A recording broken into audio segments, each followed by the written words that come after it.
This is Steve Ridgell, and in my daily Bible reading, I've been doing some of my reading in Numbers in the Old Testament. And if you know anything about the book of Numbers, it starts out with a bunch of, well, numbers. It lists all the people in the tribe, all the fighting men from 20 years and up. And then it talks about where they camped and with how many people. And it's a bunch of numbers, but it also mentions all the leaders of all the tribes when it's talking about how many men and where they camped. And I was reading through that list of the leaders of the tribes of Israel in Numbers, and I didn't know any of them. I mean, I've read that two or three times, and right now I couldn't tell you any of those names.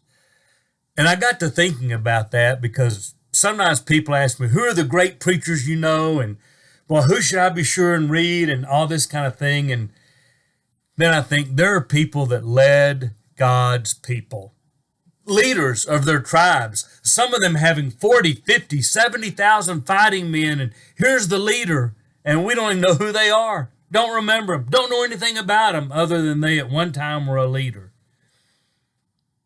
I probably need to read that. You know, all of us as Christians need to be reminded it's never about us. The stuff we do for Jesus, the stuff we do for God, and nobody even ever has to know our name.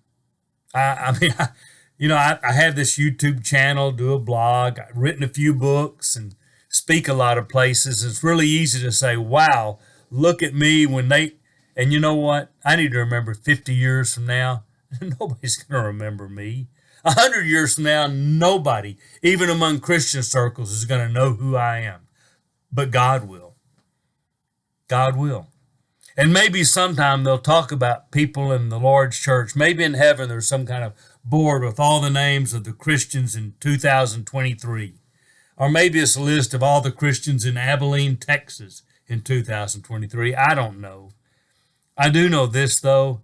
There's a reason God put the first couple of chapters of Numbers in the book of Numbers. And maybe it's just to remind me that really following Jesus is never supposed to be about me anyhow. Are you either? Anything we do, any good we do, we want the glory and the credit to always go to God. We need to remember that.